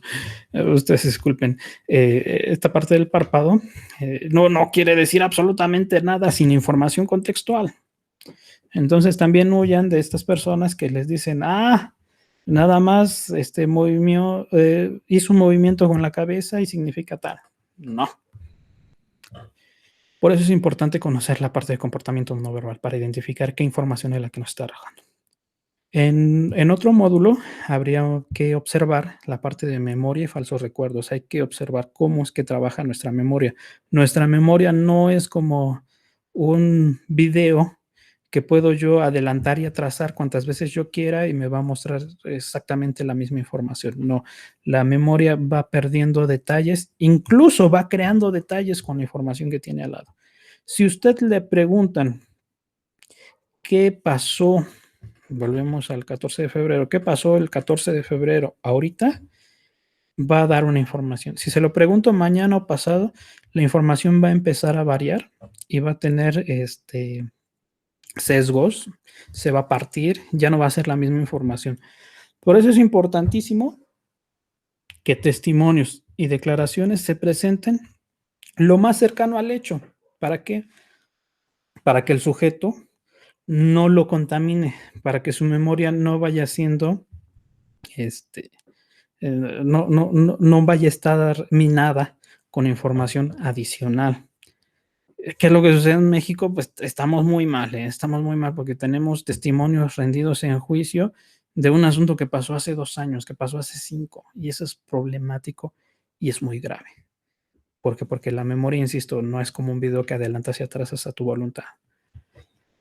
Otro elemento, otro módulo a tocar sería interrogatorio y entrevista.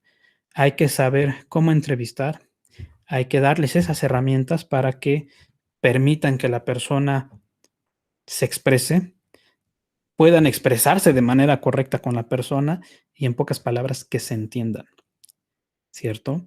Que no estén limitando ustedes mismos la información. Y en el caso de interrogatorio, pues bueno, la estrategia. Muchos me preguntaban, oiga, a ver, ok, ya me enseñó esto, ya tengo una noción clara de cómo detectar la mentira. Ya sé que si una persona me da más detalles que son verificables, puedo yo trabajar con los mismos y ver si es cierto. ¿Y eso cómo lo trabajo en interrogatorio? ¿Cómo lo identifico? A ver, ya vi que la persona le hizo una pregunta sobre determinado tema y está nervioso. Yo lo noto nervioso. Ah, pues bueno, para eso sirve. No le vas a decir directamente al juez, oiga, mire, observe, movió la mano derecha a la izquierda, se rascó la nariz y por eso es que está mintiendo. No. Lo que le vamos a enseñar es a trabajar una estrategia de interrogatorio muy clara. A ver, bien sencillo. Si ya te diste cuenta que determinada información le produce cierta ansiedad a la persona, pues puedes trabajar sobre esa información. Puedes realizar más preguntas al respecto de ese tema para sacar y llegar a hacer que pues, una estrategia de litigación muy clara e importante, demostrar o hacer visible la contradicción. ¿Estamos de acuerdo? ¿Qué, qué cosas vas a tener adicionales al general de todas las personas? Pues que tú vas a saber que hay determinadas señales que te van a indicar esa parte y que no es que tú lo estés pensando o que tú digas, pues a lo mejor yo vi que estaba ansioso, pero a lo mejor no era así. No vas a tener mayor objetividad al trabajar esta parte. Y con eso, pues bueno, hacer mejores preguntas en interrogatorio o incluso en contrainterrogatorio.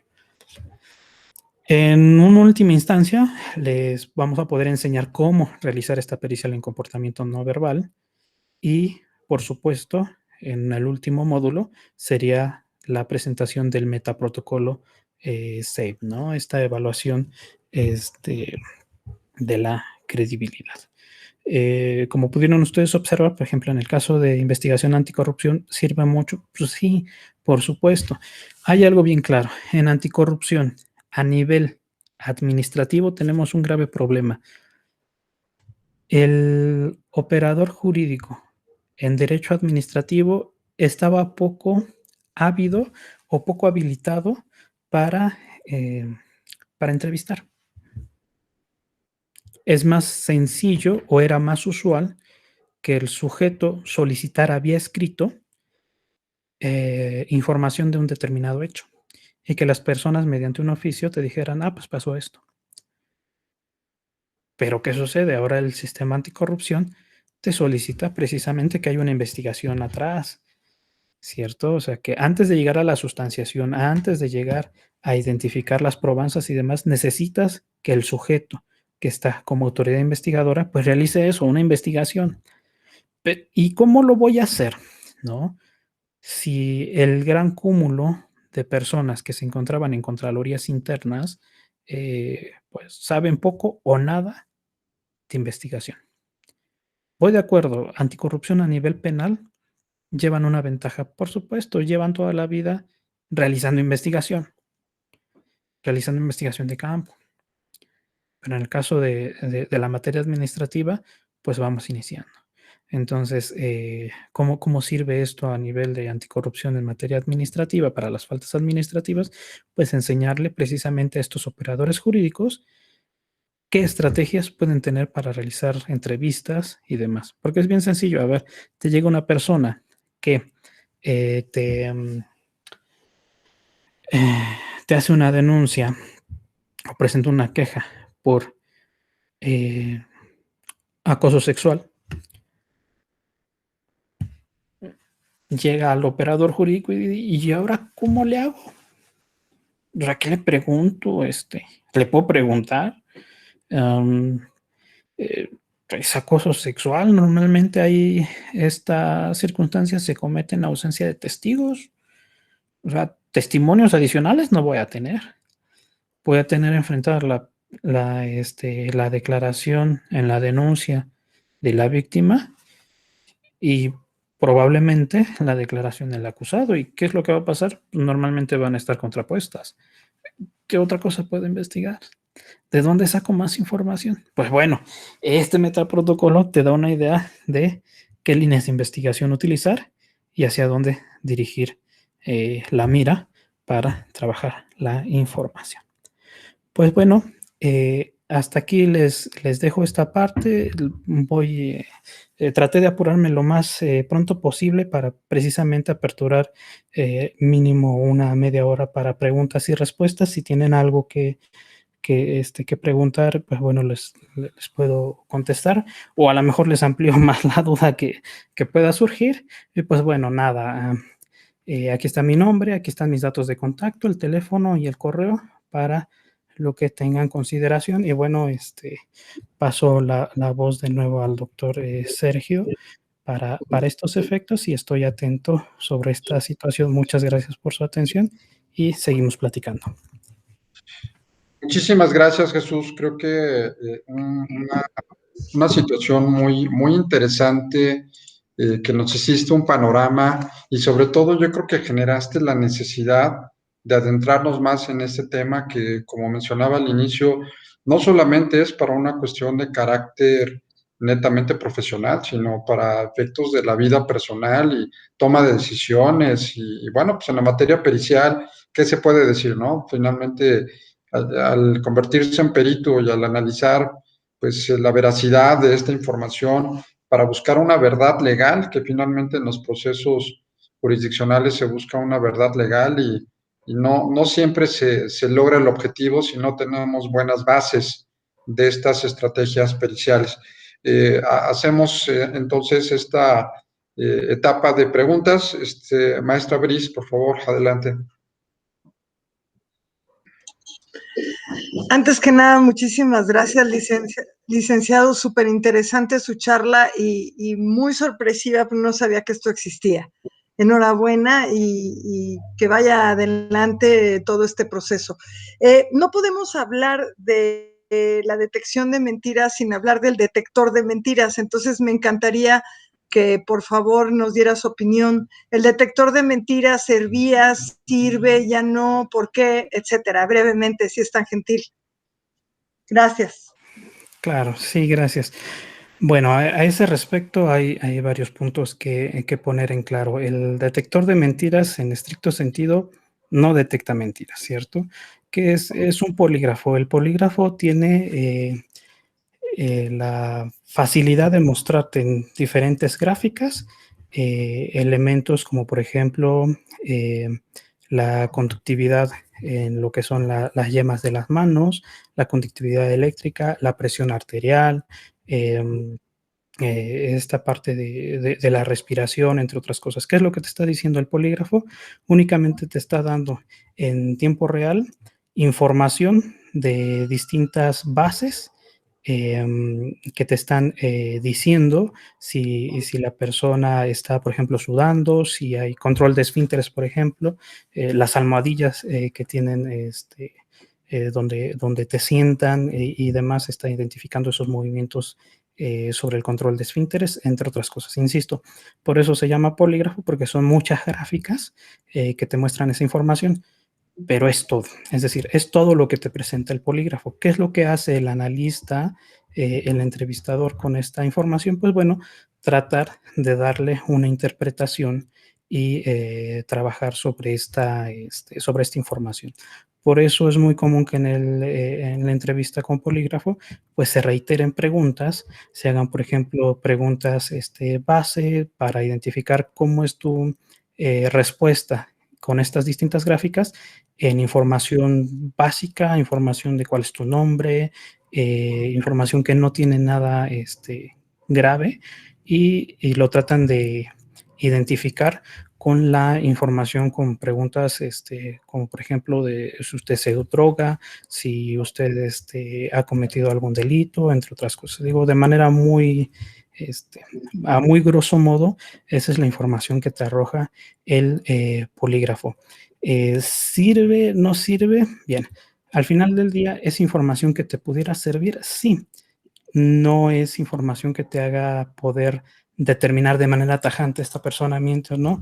Por supuesto que no. Hace muchos años que ya, por ejemplo, a nivel de prueba legal, no es aceptable el polígrafo como tal. Ya si usted, por ejemplo, yo soy aquí del Estado de México, el único polígrafo que todavía sobrevive en la fiscalía, pues bueno, está ahí como, pues ya como una cuestión museística, ¿no? O sea, ya no se utiliza, al menos en parte de prueba legal. Sin embargo, tenemos actualmente, por ejemplo, nuestros centros de control de confianza que siguen utilizando la parte de una prueba poligráfica a la par de una prueba toxicológica, una prueba psicológica, entre otras, para poder definir si confío o no en mis operadores, ¿no? Es decir, en mis policías y demás.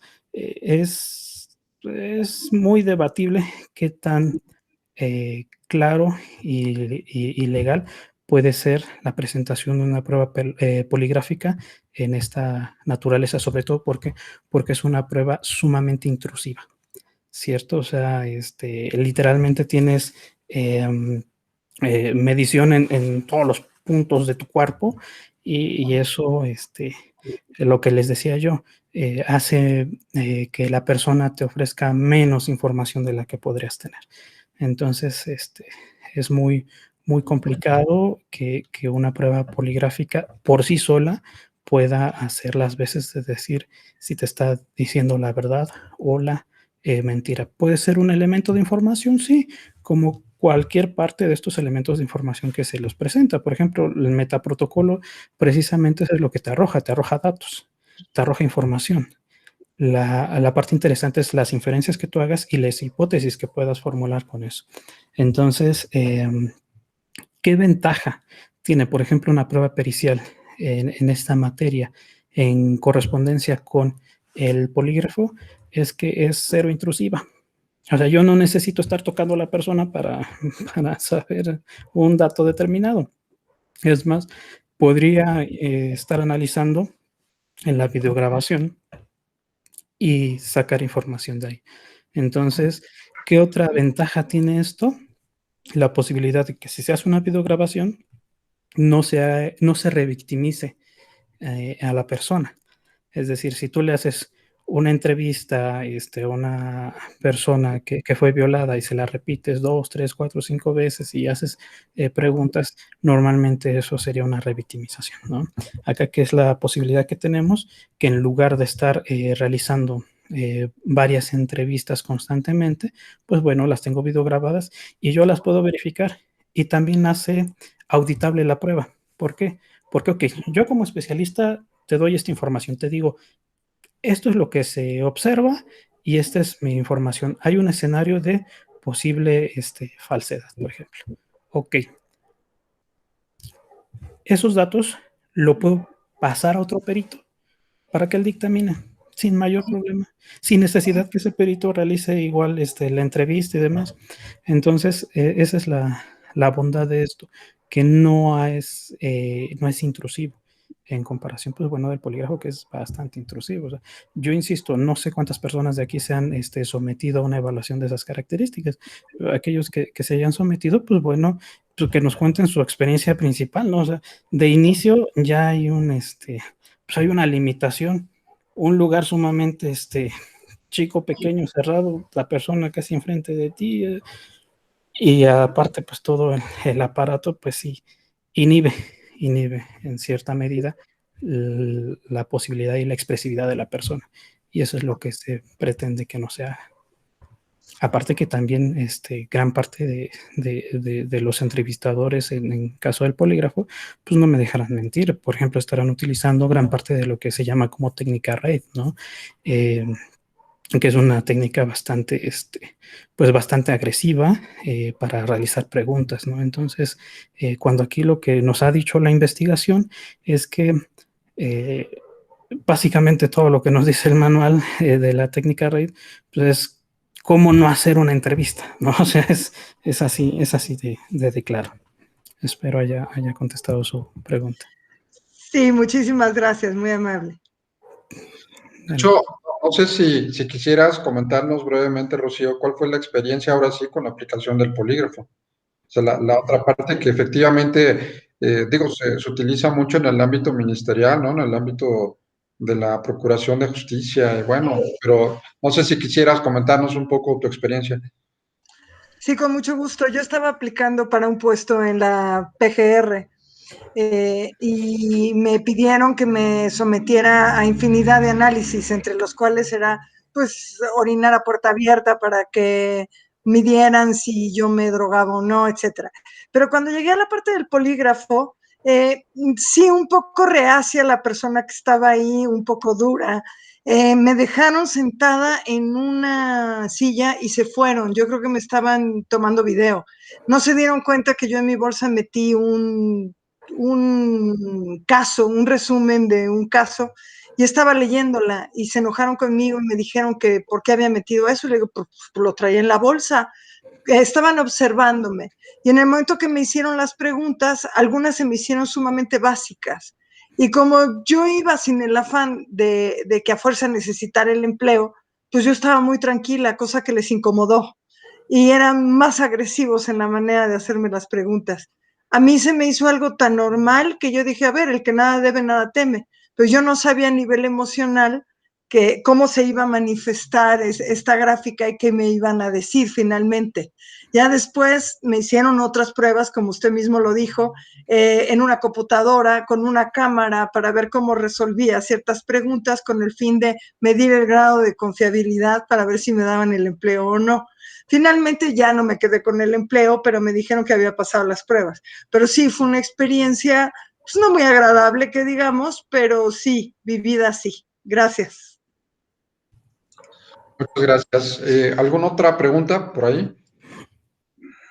Hay un comentario en el chat de María de la Defensa, dice, excelente ponencia, muchas gracias por la información compartida y por todos los temas. Yo desconocía y que me deja un punto de partida para investigar y seguir aprendiendo. Es un comentario en el chat. Quizá, Jesús, no sé, un poco complementando las dudas que han surgido, entendemos la eficacia que pudiera llegar a tener una prueba pericial, ¿no? Finalmente, pues son materias de estudio que nos darán ciertos indicios, quizá, de lo que pudo haber sido.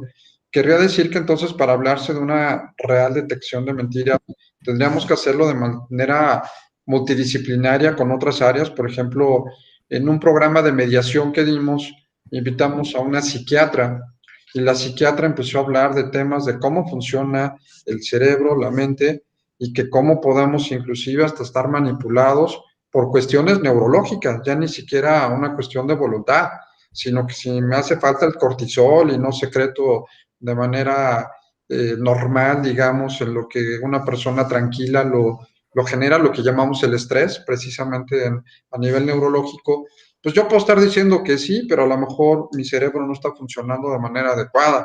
Y eso pues podría ser un factor para determinar que una persona muy segura pudiera estar a lo mejor no teniendo el libre albedrío para decidir si es correcto o no es correcto, ¿no? Entonces, no sé si esto es de manera multidisciplinaria, si con esto nos induce a lo que nos atañe en este tema de saber cuándo miente, aparte de todo lo que nos dijiste, que se me hace muy interesante invitar a que podamos abrir ese diplomado, porque realmente nos abre un panorama de muchas cosas que necesitamos saber del lenguaje corporal. Tú mencionabas hace un rato de que no sé qué tan cierto sea, pero desde que si cruzas los brazos estás poniendo una barrera, ¿no? Como diciendo, este es mi espacio y cierro la comunicación. O en mediación, por ejemplo, cuando te dicen, si quieres llegar a la solución de un conflicto, nunca tengas un escritorio, ten una mesa redonda para que estemos en igualdad de condiciones y podamos platicar. O sea, ese tipo de cosas son complementarias. ¿Cuál sería tu opinión, Jesús? Claro, sí, sí, es absolutamente necesario el carácter inter y multidisciplinario de este tipo de conocimiento. Es decir, gran parte del sustento teórico, como lo recordaremos en el caso del segundo elemento, que son estas vías motoras diferenciadas, pues bueno, deviene de este conocimiento de neurociencia, ¿cierto? Es decir, para que yo pudiera haber identificado que existen vías motoras diferenciadas y saber que la persona puede expresar de manera voluntaria una emoción, pero también de manera involuntaria, pues tuve que haber estudiado esa parte neurológica y cómo es que tanto de la parte de ciencias de la salud nos puede dar fe de ese tipo de conocimiento. Entonces sí, también echar mano, por ejemplo, de materia cultural, ¿no? O sea, tanto antropológica, ¿cierto? Como sociológica. Es decir, por ejemplo, tratar de entender el contexto que tiene a un lado la persona es bastante importante. ¿Por qué? Porque va a ser muy simple que a lo mejor yo diga que un movimiento, una expresión facial refiere a determinadas características, pero sin saber yo la parte contextual y la parte cultural, pues no voy a poder identificar absolutamente nada, porque insisto, esa información pues va a devenir precisamente de otras ciencias y que lo que hacen es enriquecer todos estos elementos. Entonces, sí, gran parte de la información no es que sea una información, digamos, que se llame así como ciencia del comportamiento no verbal. No, más bien lo que hemos hecho y, por ejemplo, gran parte del trabajo de investigación a últimos años que se ha trabajado es tratar de sintetizar ese conocimiento y presentarlo de una manera ordenada, lógica, que nos pueda arrojar una herramienta, ¿no? Es precisamente, por ejemplo, el trabajo del doctor Rafael López, que hace en un libro muy interesante, que es sobre comunicación no verbal, ¿no? O sea, él traer toda esa información, bueno, ya tenemos bastantes estudios, vamos a traerlos, a sintetizarlos, a presentarlos, porque ¿qué era lo que sucedía, por ejemplo, hace algunos años? Que pues cada quien lo estudiaba desde su ciencia, ¿no? Es decir, yo desde medicina, bueno, veía esta parte, desde neurología, bueno, trabajaba motoneuronas, la estructura del nervio, la estructura de las neuronas y el axón, etcétera, pero ya desde ahí, ¿no? Eh, yo como sociólogo pues me dirigía únicamente a trabajar esta parte, ¿no? ¿Qué es lo interesante de la ciencia hoy en día? Es que hay una posibilidad muy clara de compartir información y de trabajar incluso información en investigación de manera multidisciplinaria, interdisciplinaria y no solamente nacional, sino a nivel internacional, incluso de una forma, pues básicamente en tiempo real. ¿no? O sea, cuando antes mandar la información a mi compañero que se encontraba en España o en Alemania tardaba días, hoy desde un clic, ahora sí estamos a un clic de distancia para que la otra persona vea lo que estoy haciendo, ¿no? Vea la información que le estoy arrojando. Entonces, sí, complementando todo esto, sí hay información de distintas áreas de la ciencia que nos puede ayudar. Por ejemplo, recordaba yo una investigación sobre un programa que pudiera detectar precisamente la mentira y ¿qué fue lo que hicieron? Hacer un análisis de distintos videos de juicios en Estados Unidos y poder identificar qué era lo que hacía las personas cuando daban su declaración y la sentencia era contraria. Es decir, que ya sabíamos que mentían, que la sentencia me dijo miente. Ok, perfecto. Pudieron identificar que si el levantamiento de las cejas, que si el movimiento de la boca, entre otras cosas. Pero ¿de dónde salió? ¿De dónde fue la idea? Pues de algunos chicos de ingeniería en sistemas, ¿no? Entonces, ahí te das cuenta que no solamente es ciencia social, ¿no? La que está trabajando esta, no solamente es humanidades, sino hay gran parte de personas trabajando esto. Como yo les decía hace un rato, no es que estemos descubriendo el hilo negro.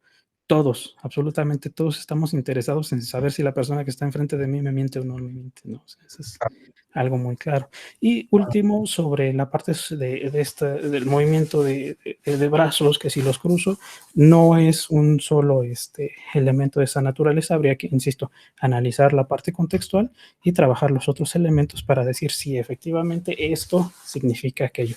Pero eso parece como, por ejemplo, de manual, ¿no? Es que si junta los brazos así, pues ya está cerrada la comunicación. Pues no es así, no es tal cual. Hay más información de la que podemos echar mano para poder definir si es o no. Y por ejemplo, otro de los programas, como bien lo comentan, pues es mediación. Mediación podría echar mano de mucha información de la que manejamos, por supuesto que sí. Por Claro. supuesto que sí. Sí, un factor fundamental. Nos pone en el chat Salvador Acevedo que la información sobre el diplomado, ¿en cuánto tiempo estaríamos en posibilidades de armar el programa, de presentar por ahí alguna propuesta de inicio y todo esto, Jesús? Claro, el programa como tal está armado, por eso ya se puso a consideración digámoslo así, el ponernos de acuerdo en, por ejemplo, en la disposición de horas y demás, pues en una semana o dos ya lo tendríamos ya trabajado como para poder presentarles muy claros, a ver, se van a destinar tantas horas para determinado tema, lo podemos trabajar, no sé, sábados o a lo mejor entre semana, etcétera. Toda esa dinámica y planeación del mismo, pues en una semana o dos queda. Perfecto, entonces estaríamos en posibilidades de mandarles la información para que podamos saber cuánto dura y inicio, contenido y demás, ¿no? Para hacerles llegar la información y creo que, pues sí, es muy interesante conocer de estos aspectos que estamos platicando y aplicarlos y seguir profundizando en todas estas áreas. Así es que, pues Jesús, muchísimas gracias por habernos acompañado.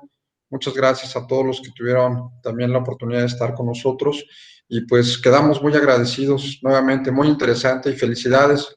Realmente una exposición muy vasta y qué bueno que nos dejas más dudas porque eso nos invita a seguir avanzando y a seguir estudiando y a seguir conociendo. Claro, no, muchas gracias a ustedes por darme la oportunidad de hacer esta presentación en este grupo. Pues bueno, nada, sigo a sus órdenes y muchas gracias por su atención. No, al contrario. Salvador, ¿ibas a comentar algo? Sí, bueno, nada más así rapidito, pues quedamos al pendiente del diplomado, pero una preguntita así rápido, pues estamos hablando de un tema que tiene, pues, el poder de cambiar la dirección de una sentencia, ¿no? O sea, de influir en la sentencia, entonces creo que es algo bastante importante. ¿Qué tan factible considera usted que el sistema mexicano adopte algo de este tipo? O sea, que que no sea siempre poner excusas y estar negándose a algo nuevo. ¿Qué tan factible lo ve usted? Claro. Sobre factibilidad, sí hay las posibilidades, sí. Por ejemplo, yo te puedo hablar desde la experiencia personal de hace, no sé, 8 o 10 años que me encontraba yo estudiando y trabajando de primera mano, desde un inicio, la temática y trabajándolo con mis docentes, con profesionales ya del derecho en ese momento y jueces y demás, planteando precisamente desde inicio, a ver, esta información que tanto te puede ser útil, qué te parece trabajarla en una prueba y demás, y estaba hasta ese momento un tanto no tan factible, es decir, era así como, sí, pero híjole, como si estuviéramos hablando así como de brujerías de cuenta, ¿no? O sea, es que como que me estás diciendo algo que como que puede ser, pero no, y no hay respaldo científico y demás. Entonces, de ahí precisamente surge esta motivación de trabajar. Bueno, a ver, si me están diciendo que no hay nada científico, pues vamos a hacerlo científico. Vamos a ver si estoy en lo correcto o me equivoco. De hecho, eso es la parte muy clara de la ciencia. Hay que ver si estamos diciendo que es que es claro que sí hay esa posibilidad o si no, es tanto refutarla como darle esa cabida. A lo largo de los años hacia acá, que te digo, 8 o 10 años hacia acá, ya hay mayores posibilidades, sí, y no es un lapso de tiempo muy largo, o sea, no es muy grande.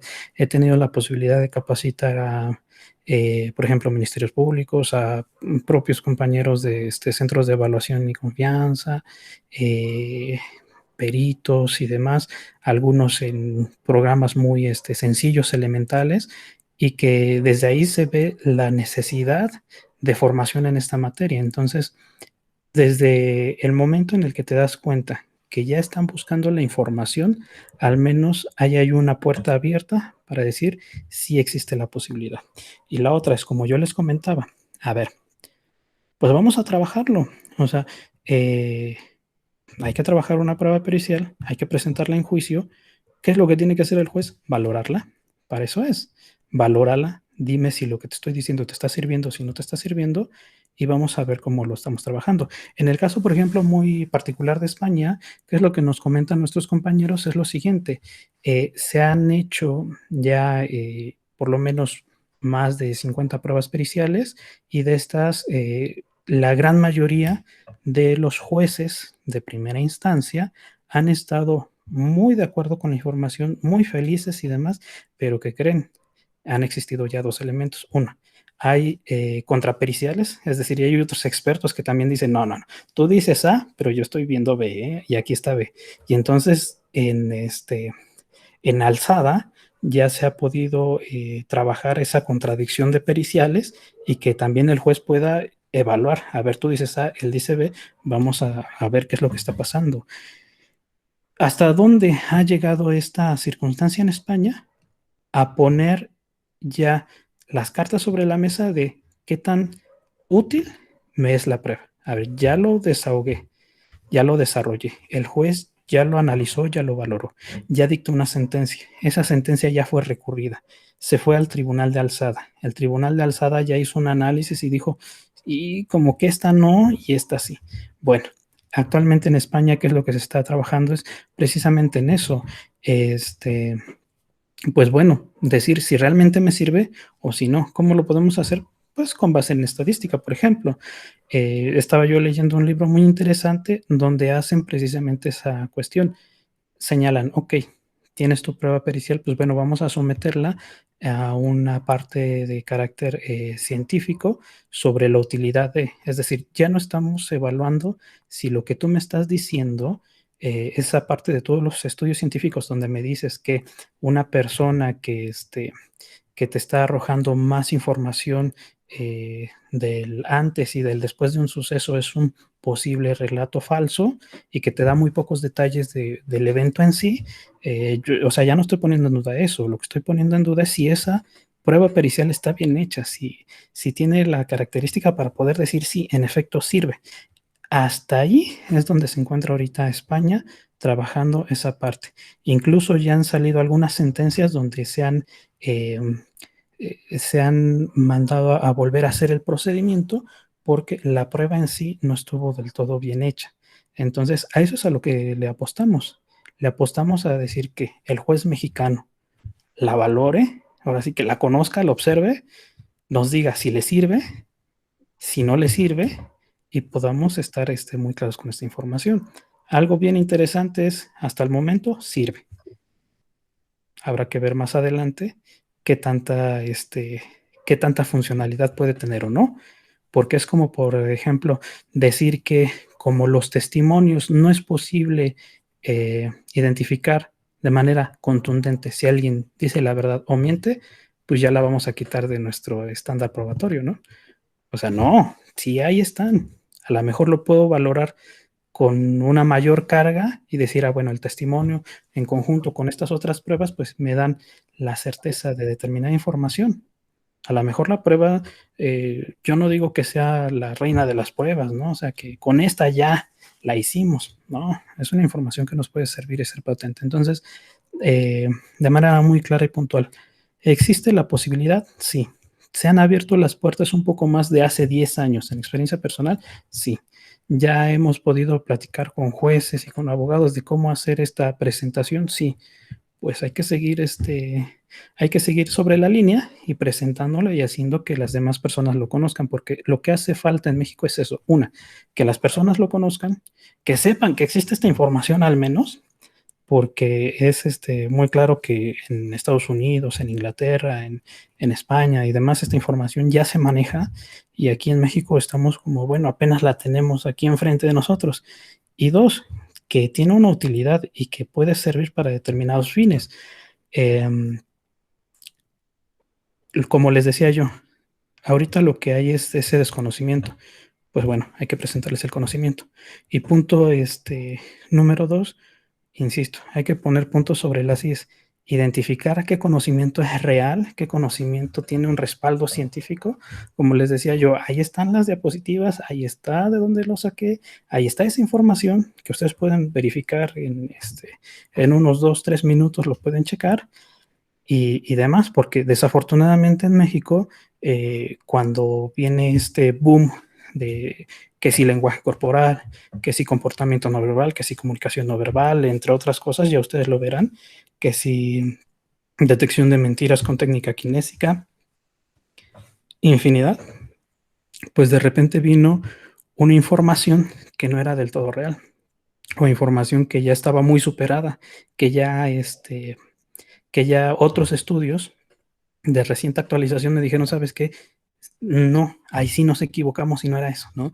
Entonces, esta información, sobre todo de carácter científico con respaldo, es muy importante presentarla, porque, insisto, es muy triste observar que hay programas de formación donde te dicen de nuevo lo que les decía, lo de la cara, ¿no? Que si la frente esté muy amplia, que si la nariz muy puntiaguda y demás, cuando esa información ya fue muy superada. Entonces, poner los puntos sobre las IES de qué sí es científico, qué sí tiene ese respaldo y cuál no. Y a lo mejor ahí vamos a ir pues abriendo. Yo lo que les presento precisamente en el libro es eso. Ahí está la forma en la que la pudiéramos desarrollar. Es decir, la prueba pericial, como prueba pericial así como tal, está reconocida, está regulada. No hay ningún problema en introducir una prueba de estas características. Lo único que necesita hacer el juez es que valorarla. Punto. Así es, muchas gracias, Jesús. De hecho, ahorita de lo que tú comentas, dentro del área jurídica hay un tema fundamental que es la parte de la innovación en términos de legalidad, en términos jurídicos, y hay que innovar, esa es la parte de las nuevas tecnologías, la parte de las nuevas áreas del conocimiento, y como bien lo comentas, es conocimiento que hay que profundizar y que tiene una gran trascendencia, como decía Salvador, una gran trascendencia porque pues esto puede ayudar a que se dicten resoluciones más justas, puede llegar uno en materia laboral, por Dios, cuántos casos no se inventan de testigos y sabemos que en muchas áreas son más afines que otras y sabemos que están mintiendo, pero ¿cómo poder científicamente probar que una persona realmente está preparada para cambiar la balanza de justicia en favor de otra persona, ¿no? Entonces, creo que eso es muy importante y pues bueno, ahí está la invitación. Esperemos por ahí que nos podamos coordinar para el tema de la presentación formal del diplomado con todos estos contenidos que amablemente nos hiciste mención de señalar. Y pues atentos, estaremos atentos y pues nuevamente agradeciéndote, Jesús, tu tiempo, tu experiencia. Quiero comentarles que Jesús es de los pocos expertos que hay en México en esta materia, que lleva trabajando desde hace muchos años este mecanismo y que cada vez tiene más presencia, sobre todo mayor influencia, creo llamar la palabra influencia, para que se dé a conocer y podamos profundizar pues los que estamos apenas conociendo más allá de estos temas tan importantes. Así es que, pues nuevamente, muchísimas gracias y estaremos atentos entonces de esa información para compartirlos con nuestros asistentes. Y pues muchísimas gracias a todos por acompañarnos. Muy buenas noches y quedamos muy agradecidos, Jesús. Un gusto nuevamente a todos. Muy buenas noches. Gracias. Gracias, el placer es todo mío. Buenas noches. Muchas gracias. Hasta luego. Buenas noches.